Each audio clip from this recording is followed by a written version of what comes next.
I started filming my mom and putting quilting tutorials up on YouTube. Today, we're over 100 million in annual rev. We're 400 employees. I think most people would assume that would result in a $1 to $3 million a year business. And you're over here and you're like, come shop at our 15 quilt shops. We bought the entire town and built this Disneyland for quilters. We're 400 employees. It's a big deal, but you can come to town, give us a big hug, and which is very altruistic, but it's also the best marketing fodder you've ever seen, right? As you look at different creators and you're like, man, they're so good. He's great at content, sucks at commerce. Great at content, beautiful community. They don't understand the commerce piece. We've always looked at the stool that we're successful on as content, commerce, and community. Al, welcome to the show. Thank you. Oh, wow, what a show, man. I love this place. So we're hanging out here in Scottsdale. We've got a good mastermind crew. Beautiful, windy, rainy Arizona. Yeah, it's not. Which we all packed for. Last night was a little rough. We're all huddled by the fire. We kicked Steve Nash away from the fire. Steve Nash was sitting next to us. I was like, this is a very swanky hotel. It is. I'm not sure that we belong. But not the Hampton Inn I'm used to. That's right. So one thing that was fun, this is the first time that we've met. Yeah. And we were chatting. And I was like, yeah, you're in the blog post that I wrote that I've based a lot of my work on. And it was very creepy stalkerish. Where you're like, I know everything about your family. And I was like, what? I wrote an essay 3 years ago. Yeah. I've stalked you ever since. So I want to just dive in and start with the story of Missouri Star Quilt Company. Because that's one of the best examples that I've seen of someone building an audience and then taking it to the point that it has powers a whole business that has real enterprise value. We also have buying towns in common. We'll get into that. Yeah. There's so much good stuff. But give me the origin story of Missouri Star. 2 minutes on Missouri Star. When we were kids, I born and raised in California, and it turns out California's pricey. There's 7 kids in my family. My dad worked at Smucker's Jam as a machinist. We were not living the high life of California. My memory of California was concrete and asphalt. And 40 minutes inland from the beach. We weren't cool. So anyway, when I was 13 years old, we moved out to Missouri, and that became our home. And so we moved in this little town in the middle of nowhere. Actually, we didn't move to a town. We moved to a farmhouse that nobody had lived in 40 years, and fixed it up in exchange for rent because we couldn't afford it. But for us, it was a great way to live in. It was a great place. Missouri was great to us. I went from, concrete and asphalt to lakes and rivers and streams. Mm-hmm. You're up in farmland, yep. Idaho, man. You know this life. And so it was awesome. And I've always loved Missouri. But as we watched our little town that we'd go into for groceries and stuff, Hamilton, over the years, it just slowly died, right? I mean, the reasons to stay there, I feel like a lot of America kind of goes through this, or the world goes through this, but you have these gatherings to cities, and then these everybody disperses and wants to farm again, and then you come back and out. Yep. And we went through a full contraction back into cities, and Hamilton just didn't have anything left for it. If you were a kid there was no reason to ever stay there. Okay. And so, what's the population of Hamilton? 1,500. Okay, yeah, it's quite small. And Cowgill, where my address was growing up, which is great for mail orders, 103 people. So a family of 9 moves in. We're double-digit increase in the population percentage. It was a big deal. And so we had this great town that just nobody cared about. And we'd see these businesses open up. They'd live for 3 or 4 months, and then they'd die off. Because, what you're doing in these small towns is the guy that works at the grocery store makes $8 and goes and spends it at the gas station, and that guy makes his $8 and goes and spends it at the grocery store, and you're just recycling money. And so me and my sister had been looking for a thing to do in Hamilton for a while, and then my mom, as all the kids grew up and left the house, she took up quilting by taking a class at the Votech down a town or two away, and just loved it. Thought it was cool. Thought it was very artistic and fun. She's not a lifetime quilter. She's not the most skilled quilter in the world, but she's funny. She was in theater and she's a ham. I take after my mom much more than my dad. My dad is very kind and mild mannered. My mom's no, I got a story for you. Yeah. And so when she took up quilting, that's sort of her flavor of quilting that she took. Is everything was cool shortcuts and what could she do and how could it be fun and so she, at one point she had taken a quilt in to get a quilt made for my niece who was a newborn at the time, and I was like, oh, that's cool. She's telling me about it. I was like, that's great.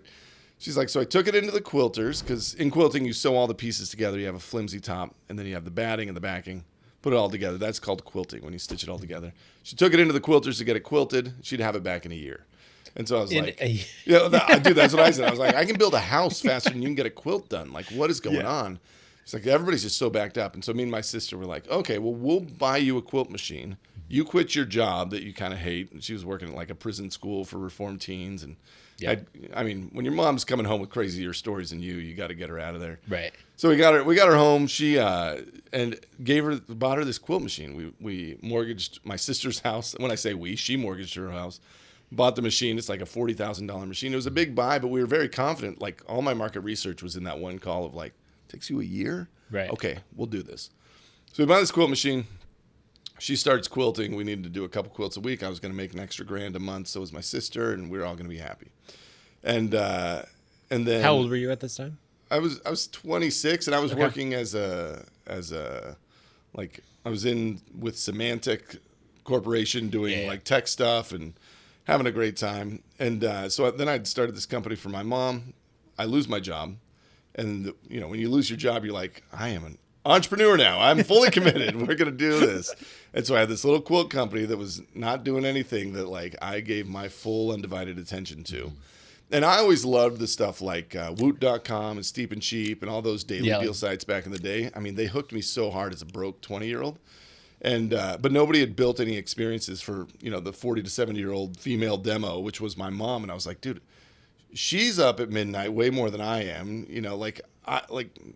She's, restless, can't sleep, insomnia, go and pee and all that stuff. She would love to open up a computer and look for deals at midnight. Because, like, my experience with it was, well, it's 11 o'clock. I'm just going to wait around till midnight and see what Whoop puts up, right? Like, I loved it that much. It was just a fun way of interacting with the internet.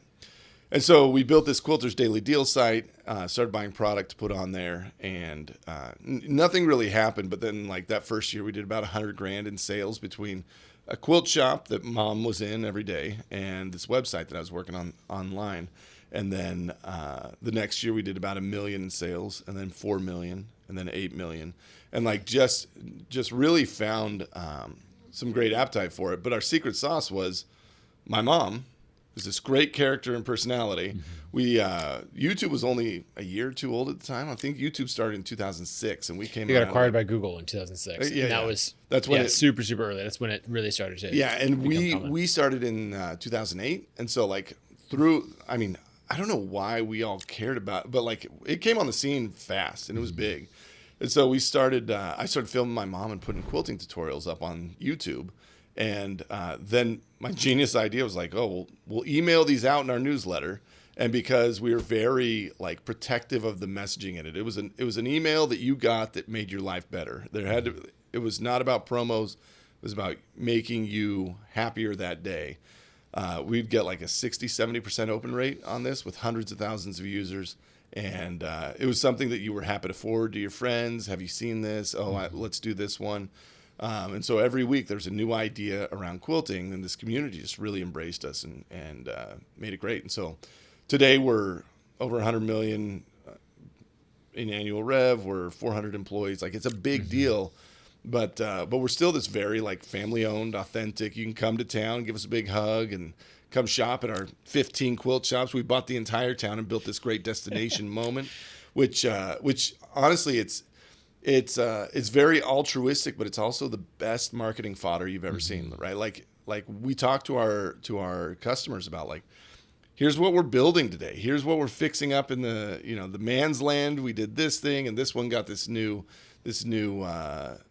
fabric display that we put together. And we're in here building this. Our customers came and helped us build the shelves for one of our second stores. Like, they want to be a part of it. And it's like the town is almost another character that you follow along with. You have Mom and my sisters and myself to a smaller degree or a lesser degree, and then you have this town that's doing a thing, and you have the business doing a thing. Like, it's such a beautiful move for like building great content, and so that's the story. In 1 minute or less, that is the story of Nailed the it. company. So one thing that I love about it is all these people talk about building audiences, and they're pointing it usually to digital products, right? If someone wanted to build an audience in quilting, video first, I think most people would assume that would result in a $1 to $3 million a year business if done well. Sure. Because you'd be selling patterns, courses, tutorials, that sort of thing, and then have affiliate deals to a Joanne Fabrics, right? Or someone else in the space. Yeah. And you're over here and you're like, no. The ceiling on this audience is $100 million in annual revenue. Well, like, what's different of how you're thinking about it? Well, it's funny, man. There's like, if I could be a one-man show making $1 to $3 million, I'm probably doing better than I'm doing with a 400-man show making $100 million, right? Like the take home is pretty different. Would not knock that at all. But we've always looked at the stool that we're successful on as like content, commerce, and community, right? And you look at there's some cool. I look at these great YouTube channels that I just can't get over. There's one guy that does like dioramas. He's got 1 million subs. He's just building dioramas, and I'm like, this is amazing. And you go to his store and he's got like a little bit of merch, right? But like, he's great at content, sucks at commerce. Right. A lot of times they're good at one or two, right? Great at content, beautiful community. They don't understand the commerce piece. Or they can be great at content and the commerce piece, but then it's like, it's the guys that are like, have a big audience and shove a bunch of merch down their throat. And they're missing that community piece that like really builds it out into this full-fledged enterprise. And so, I mean, you see it really quick as you look at different creators and you're like, oh, they're so good at these things. Yep. And they're missing that one. They've got one or two legs of the stool, and all three together is where you get that like amplification. Well, and honestly, like, it worked in our world because it's my mom who's great at the content. It's me who's great at the commerce stuff, and my sister that's really good at the community. She built a town that essentially is Comic-Con every day for quilters, right?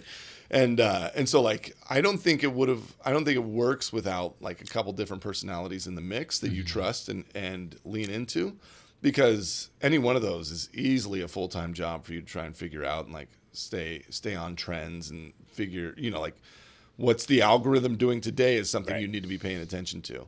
And so for us, as we had all three legs to that stool, the ceiling's unlimited. We haven't even seen where this thing can go yet. But if you don't have that, then like, your ceiling for being a great, like you said, being a great creator that's building some affiliates and partnerships, a couple million a year, not to knock that. Like, you don't need a 400-person business to do that, but like, your ceiling is known. And if you're great at commerce, there's a lot of websites out there with no content face, with nothing, right? We know there's ceiling too. And but like, you put the stew together, you get some dinner. You get something different. Well, and then there's an impact in the community. And just hanging out with you the last couple of days, you can tell that the impact that you've had in Hamilton is very, very important to you. Dude, it's funny, man, because like, I want to be a heartless capitalist so bad, and I just don't have it in me.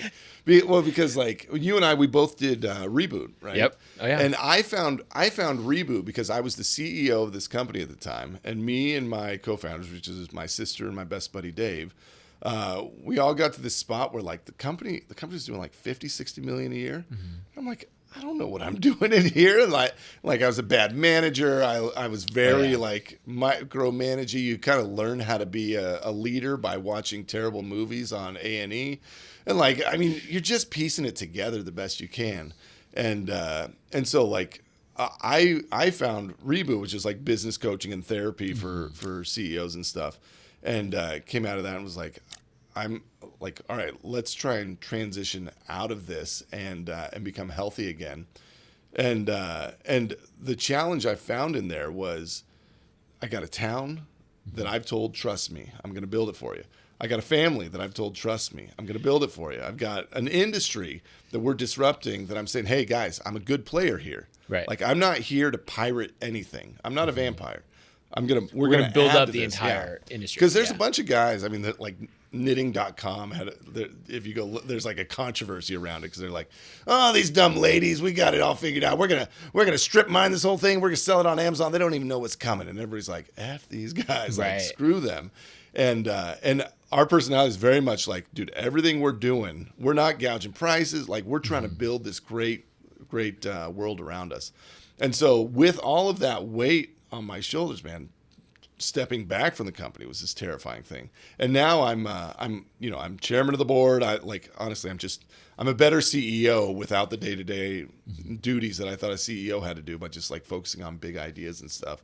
But we've got a great CEO in there now, but like I've transitioned out of the day-to-day, and I work on bigger stuff, but I still wear that weight of like, well, we can't just sell this to some crappy PE firm. Right.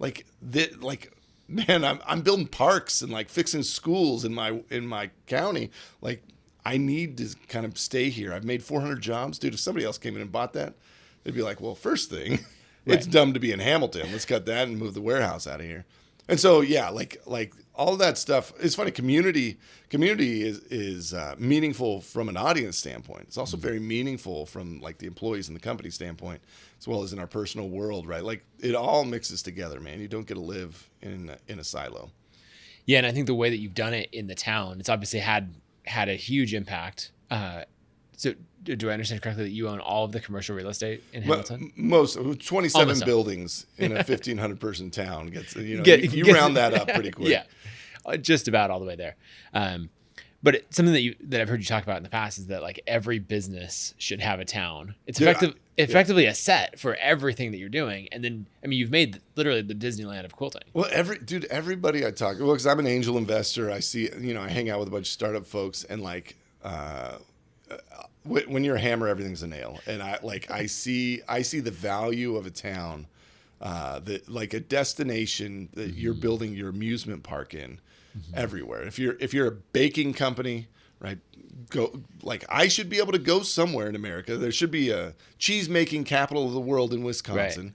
There should be, the rally car town that we all go to in southern Colorado for a guy's trip for a week, and we just race rally cars. Right. There should, and then we follow it on YouTube the rest of the year. Well, and that content is immediately effaced, because the thing that everybody, especially in AI age and stuff, man, everybody's suspicious that they're being taken advantage of. Right. I don't want to buy stuff from a faceless, nameless warehouse in the middle of El Paso. I want to buy from somebody, and so a lot of these creators come on and they give the veneer of authenticity.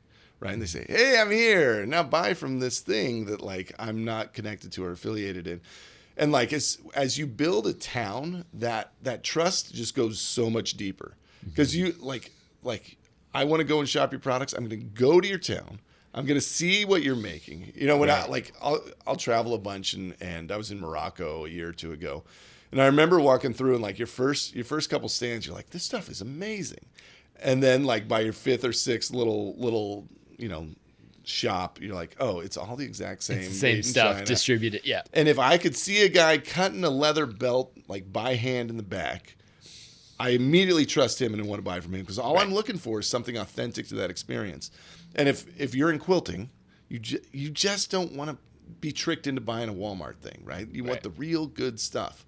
And any like thing that like any hobby, any craft, that's exactly what you're looking for. You just want to trust, and you want to get like the real thing. And that's why creators are so unique, because they give that a town just goes one level deeper, and surprisingly affordable to do. Yeah. What does it actually cost to? Well, like you think about it. So we have one little town next to ours that me and my sister are trying to restore, right? It's called Kingston. There's like 8 buildings on the main drag, and it's completely run down, just been vacant for years. I drive past it back to my house every day, and one day I called her, and I was like, I want a dang chicken restaurant, a place to get some ice cream with the kids, and need a little general store. Like, we got to do something about this.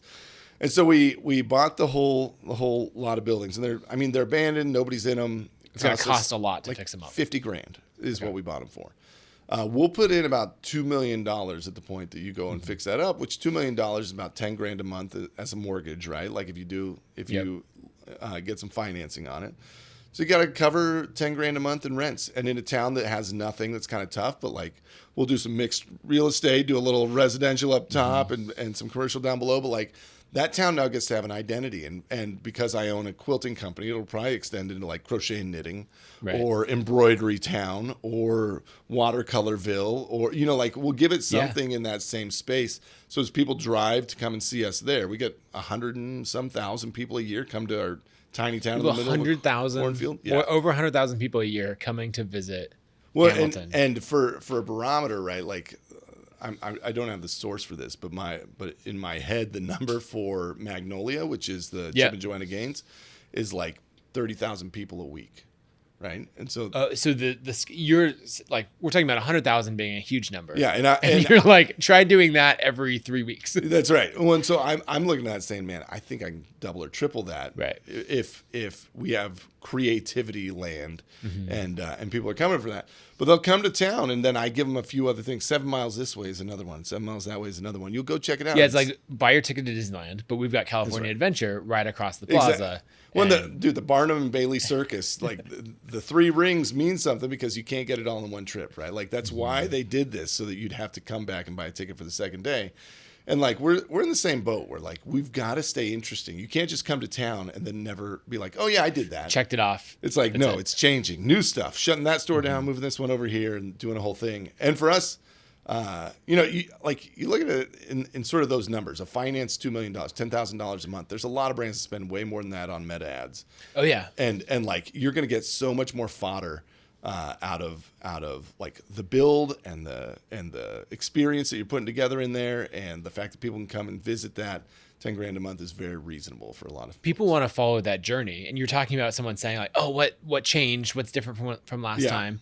But then it also gives you all of this content ongoing. So I think of, what you're doing. Chip and Joanna are a great example of building a town. Brent Underwood is doing this with Cerro Gordo, which is the ghost town in California that I'm an investor in. But watching that, like I go visit there and there's probably 100 to 150 people on each like Saturday and Sunday that come up. And it's like in the absolute middle of nowhere. Well, you know what's funny, man? As soon as you get poking around, like it's not an original idea. Apparently Freeport, Maine is LL Beanville, right? And so like our parents dreamt of going to Freeport, Maine. And I didn't know this until my mom's like, oh, we've got to stop there. And we go check it out. And like they've got the whole downtown and it's 20 stores and it's all LL Bean. And you walk around them and they have the return shop where you can go and get the discount stuff. And you go to the jacket place and the boots place. And interesting. I'm like, oh yeah, you guys are killing it. But like a lot of these mail order brands would start in these small towns. They sort of do that, right?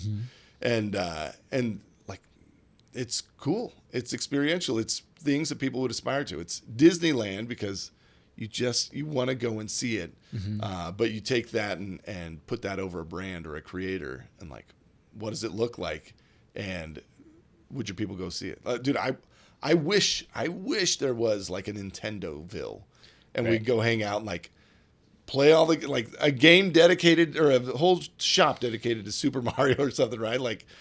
I would go see it. I would just want to see it. And then you have the museum aspect where you're learning about behind the scenes. You could jump on a Goomba, and battle King Koopa.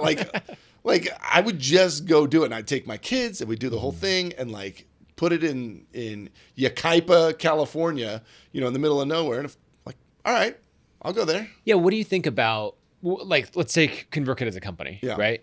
We could obviously spend 10 grand a month on that real estate or something. How important do you think it is of building something out like that out in, a larger city, right? Chip and Joanna are in Waco. And so they've got a big population, there and within a 2-3 hour drive. Well, honestly, man, before Chip and Joanna, Waco was David Koresh's town, right? Like nobody cared about Waco at all. From a brand, it was not. And like I couldn't have built Missouri Star in Chicago or New York. It just wouldn't have worked. But you go 30 or 40 minutes out of there, and it gets an excuse to exist. And so like if you were going to do it, right, like don't do it in Boise. Right. Drive 30 minutes somewhere and go, like, you got a lot of desert out there.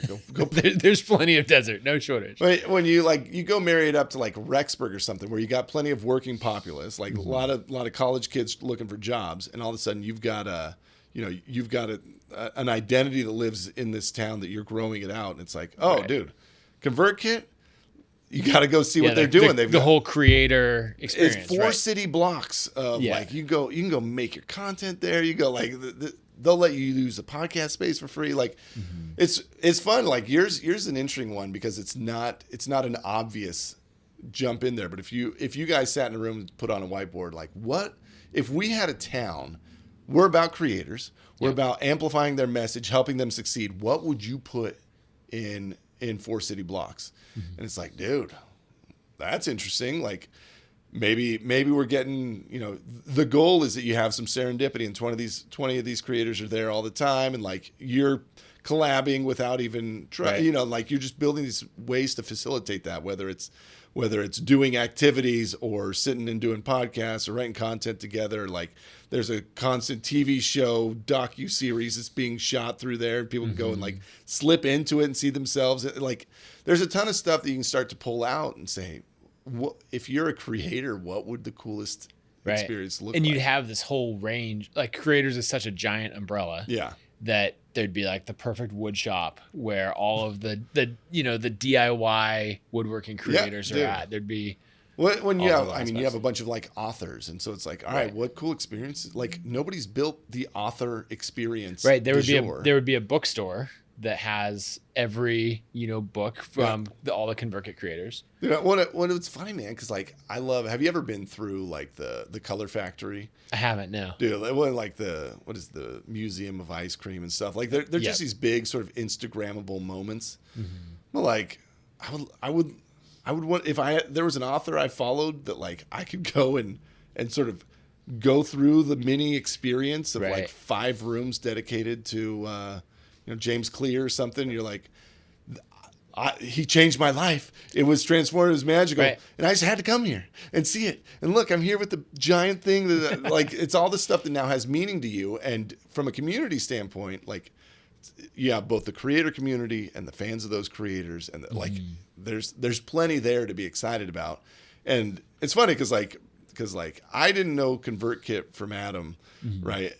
Because ConvertKit mainly is messaged to people that are not me, right? You're looking for more like people with a newsletter that are growing that, and but I guarantee you, if there's a town that was building experiences around authors or building experiences around like that makes it onto NPR, that makes it onto NBC Nightly News, and like I see that, and all of a sudden I have a relationship with your brand where before I didn't, right?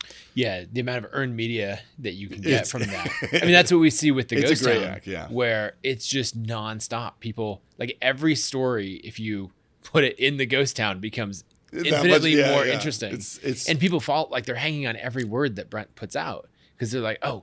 Did you finish that? Like, did you get windows in the hotel yet? No? Okay. Dude, did you see the guy on TikTok that was building the eel pit? No. What is this? Dude, there's this guy on TikTok that had like in his basement, he had this just a basement, and he like sealed it off and filled it with water. And he's like, I'm building an eel pit. And so like, dude, he was in my feed. He owned my feed for a while. And like, you just watch him and he's like normalizing the water. He drops some fish in there. He goes and catches some, and he gives them all names, and then he finally drops some eels in there, and like, but you're watching this whole thing happen. I'm like, dude, if this guy would let me come see this, I would drive to Alabama or wherever this dude is set up, because like I've watched 100 videos on this thing, and I just like, it's so cool to me. I want to go and meet like Flashy the Eel, and like I just want to go see it, and it's sort of hodunky and like not flashy or anything, but like. I was into it. Yeah. I was super curious about it because there's part of me that's like, maybe I'll build an eel pit in my yard now. But I got to see yours. I got to see how you do it. And like, he did all the work of creating all that content. The audience, everybody followed him. But he was never selling anything, to what you were saying. Yeah. And like, when you think of like an eel pit, what are you going to sell? You can do some merch, but you really, unless you want to get into like selling fish over the internet, there's not a lot you can do. But the experience is definitely worth coming out and going through, right? Paid $20 to go through the eel pit and like feed the eels and stuff, and like it'd be a blast. Yeah. So now if you think about scaling the community further as you go, like what's it going to take say to go from 100,000 visitors a year to 200,000 or 300,000? Well, it's funny, man, because like there's in my world in quilting, there's like 10 million quilters out there, right? Okay. And a lot of them aren't online because that's, you buy fabric, you want to touch it and feel it. And so when I think about where I go from here, the town is an element of it. But the big question mark in my mind is like, how do I find another, 8 million customers? Mm-hmm. It's probably figuring out some other experience that goes and like builds around them, or probably more meaningful than that is like supporting the experiences that already happen. Like quilters get together and do stuff, and so it's like if I'm thinking outside of my box, it's like, man, how do I become a big supporter of that? We've got an example next to us of like Joann's or Michael's, right? Which are these big craft just crappy stores that have not earned the right to exist in 2024. Right. And you can see that in their market share and their stock price and stuff. But like for Joann's, dude, that's $2.5 billion in revenue. Like they're a big company that like a lot of people get their fabric from them.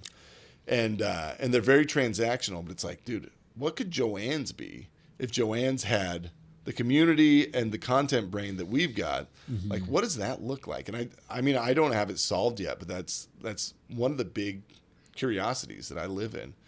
When even like, Amazon, when they did the bookstores and stuff, it was, and the Go stores, honestly, like I was way more excited than most, even though they've kind of flopped a little bit, like they've pulled back and done stuff. But I'm like, this is the first time that Amazon wasn't just the nameless, faceless warehouse. Right. And I was like, this is interesting. I wonder where this goes. Yeah, are you watching a bunch of direct-to-consumer brands like the Warby Parkers and others that have started to open up? Well, not started. They've been doing it for 10 years now. But the retail spaces all around. Yeah, which again, I mean, those guys are great at commerce, right? And they're doing great with commerce. What if you married amazing content in there? What if you married amazing community in there? Right. And those shops that are opening up meant something to the community rather than just being an eyeglass shop that's screwing over the local optometrist, right? Because like if they open up in my town, like they don't love them. They open up in New York and Philadelphia, they're beloved because it's a fun brand and it's the D2C stuff.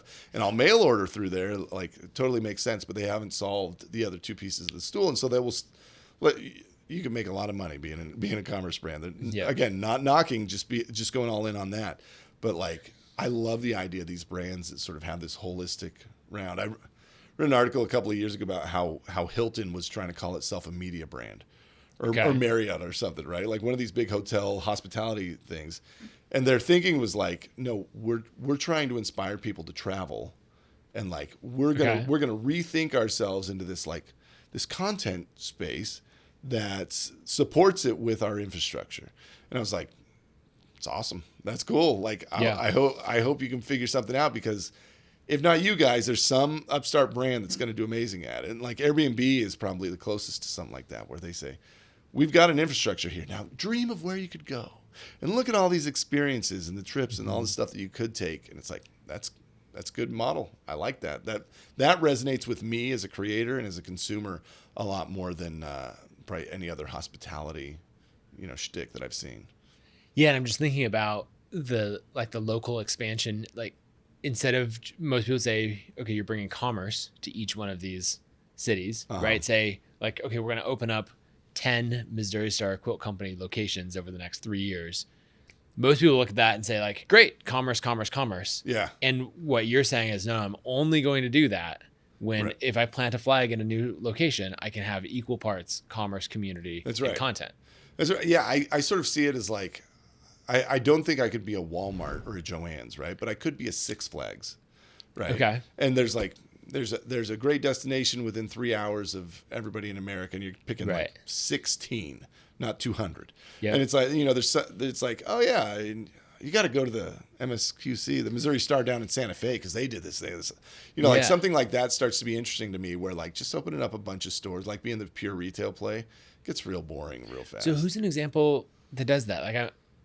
Like Cabela's or Bass Pro Shop or something, right? Yeah, Shields. Yeah. Bass Pro Shops you'll drive to. You want to go see, and like they build a huge experience around it. Right. And you're into it. When we go to Cabela's, I'll take my two older boys. We're going to, go pick something up, and my 9-year-old will be like, okay, this is the knife that I want to get. And we're like looking for that. And my 12-year-old's like, I'm going to go look at the aquarium and like, go over and see if the turtles are still in there. Well, what's funny, man, is like you'll hit that. And then eventually you'll be like, wait, we're going to go by Sidney, Nebraska. All right, we're stopping. Because I want to see the original Cabela's, because there it is. And we're just going to go, like there's a relationship to that brand that's built by these outposts that they put. Right. But, and eventually we'll get you to the mothership. But then also when you order online, like, you know who it is, right? Right.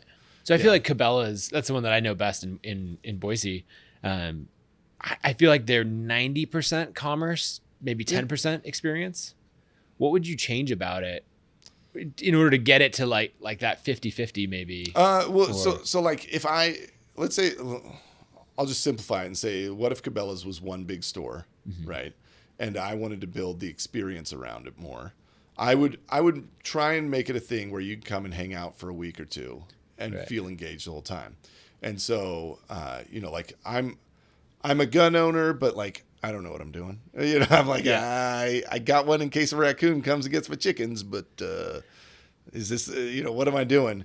And I would love to go and take like, hey, you're going to come for 3 days and we're going to go through, we got the woods course and we got this course and like, like I want to get into hunting. I went hunting with some buddies for the first time this last year. And I was like, oh, I get it. I've never cared about it my whole life. And then you go out at like 4 a.m. and sit while the forest wakes up around you. I was like, this is cool. This is cool. But I don't know what I'm doing. But you could show up and learn all of those things. But dude, if I could fly to Cabela's with my kid, and because I can't teach my kids how to hunt. I wish I could, right? But like I don't have that skill. And if we could go and learn it together and then try it on our farm and do that stuff, like 100% I'd go do some of that stuff. Or like go there and I want to get into fishing, and they're like, awesome, we're gonna try. We have this great simulator you can go take 100 poles into. And try all the casting rods and see what you think, we have some fun games where you're riding in a boat and rocking back and forth and don't fall in, but there's stuff you could easily do around that would be super interesting and really fun. And like us guys that right now we're sitting in Scottsdale, and it's like whatever, but like what if we were there? Let's go to Sidney, Nebraska. We're gonna freaking spend a week. It's gonna be awesome. We're gonna 8 to 4 is Cabela's, and then we go hang out for dinner, right? And like 100% we do it. Yeah. Okay, so that's interesting. Going back to the ConvertKit, like ConvertKit's town. Yeah. There are all of these events that happen, right? A mastermind, mini conferences where creators are getting together, and we're doing things like sitting in a hotel room, with all of our gear set up to film a podcast. Yeah. But if a mastermind is like, hey, we're going to go do our mastermind in ConvertKit's town. Yeah. In Creatorville, then like it makes sense. You can have all the experiences. But then all the studios are already there. You can tour it. You can, like a lot of people would, and it's in a place that maybe has great nature, so you can get out. And do it's funny, man, because I think a lot of the aspiration is I just want to, like, if I've got a little podcast that does 1,000 listens a week or a month or something, right? Like, I kind of want to, like, and I can go and record in a big studio. Right. That feels cool. And you're going to make it a reasonable thing for me to go and do, and like, I'm just going to go, when we're there, let's go record in the studios. Right. We're going to pretend to be professionals at this, where we could never justify that expense on our own, but now we have something to sort of aspire to, and you've helped, create that. Well, and the thing with pretending to be a professional at something is, especially as a creator, is it often leads to another step towards becoming a professional at it. Because you're like, oh, so that's the lights that you use. Okay, how, like you learn those things. You're like, wait, I could buy this gear. I could. That's a great point, man, because a lot of times you just want to go see how it's done. Right. And somebody that's like willing to engage with questions doesn't ever think you're a competitor, right? Like, awesome. And you'd come into a space like that, and you just see it. You can take that home. You go, dude, I literally built my entire warehouse by watching YouTube videos about Amazon. And like, I went to a friends and family day. I had a buddy that worked in like the San Antonio Amazon warehouse. I was like, can you sneak me in?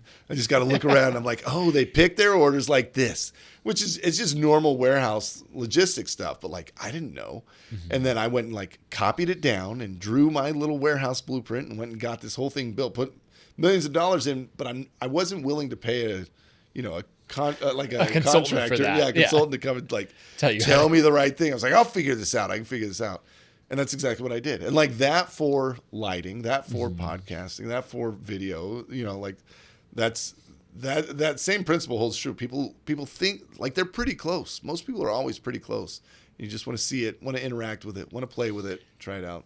I'm realizing maybe it's taking too far, but I'm realizing you could bring in other brands adjacent in the creator space. So like there could be like Wistia could be the sponsors of the like all about video. Dude, Wistia and Black Magic should sponsor it. Like and they're teaching you like, oh, here's the switcher, here's the gear that you use, Yeah, what equipment do you want to be in there that's aspirational for new creators? You want them to see and touch the good stuff so that they know what they can reach for, right? Like otherwise, I'm almost never getting off my iPhone because it's pretty good. Right. But like you let me see that, see how it goes, see what the switch looks like. Then I also you could if you had a good like live studio that could have an audience of say 50 or 80 people, then if you're bringing people through, someone's like, well, who's recording tonight? Well, and I can sit in on that. I'm telling you, every company, if you sit down and say, what would that experience like? You go as deep, right? It pisses me off that I can't go to like a Kansas City Chiefs experience, right? Or like all these pro sports teams, like you drive all the way there, you go there, and you have the game. And that's it. That's all they'll give you. And I'm like, dude, I would give you 10 times more money.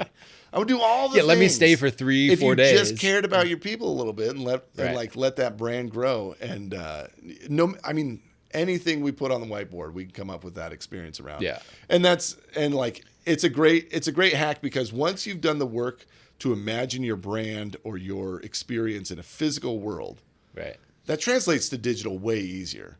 Right, like way easier. Where a lot of times it gets muddy trying to imagine the digital experience without the crutch of like, oh well, our physical brand is this, and so the digital version of that looks like that. Like that's way easier than going the other way around. I think. Yeah, because our whole brand changed once we started having to like print up signage and like create. All right, are we 15 store? Like, what are we? We kind of have to think through how do we connect as a brand? How do we support each other? How do we message that? And then that came into our online world really easily. Are there any missteps that you made? Not one. Yeah, just from the beginning. But as you go and build this out, we were like, okay, this ended up being a waste of 6 months, or. Yeah, I mean, if I could do it again, I would like. Well, because I started restaurants that I tried to run myself. Oh, okay. Right? Like 3 restaurants that we tried to run.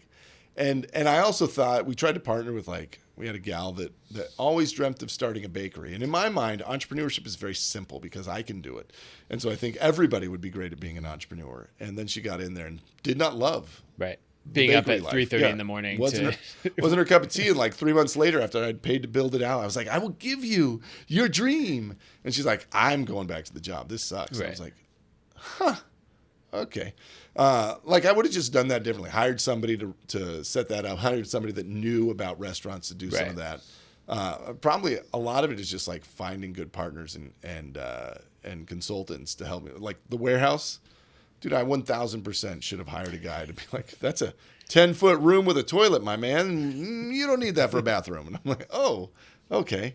Right. Like, I think you should have still gone in deep, fell in love with the process, studied it, and then hired the expert as well. Well, because it's not as much as it is in my head. Like a guy to look at my warehouse plans and call some of that crap out would have been like $3,000 or $5,000 or something, right? And most of the time you have buddies that know somebody that can help you out with that stuff.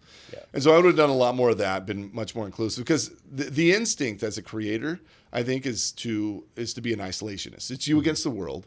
Everybody else is the bad guy because they think you're a dummy. They think you can't do it, or they're out to get you. Whatever narrative you build up in your head, and so you go into this closed world and say, "I'm going to do it. I'm going to show them." And the truth is, man, like most people are rooting for you, and they're fine and like happy to help you, happy to give you a few words. And I think that narrative is changing a little bit as people like promote cold emailing and stuff. It would have never occurred to me to cold email somebody and ask them if I was, for advice or if I was doing something right. I was sure everybody thought I was a joke, and I had to prove them all wrong. That ego is a mean voice on your head. And so, I mean, that's what I would do different. I would be much more like, hey, how do you do it? Like now, dude, it is so easy for me to go like, this is cool. What are you doing here? Right. How do you do this podcast? What software software do you all the questions? Yeah. And like, you're stoked to talk about it. You're happy to share. Like, you're no worse off if I'm successful in my thing. And, right. But like, I didn't understand that until I was 40 years old. It's very much a positive sum game. Yeah. I love it. It's a good place to wrap up where we dive back into our mastermind and hanging out in cold Scottsdale. We'll see you on part 2. Sounds good. Thanks for coming on. Yeah. Man.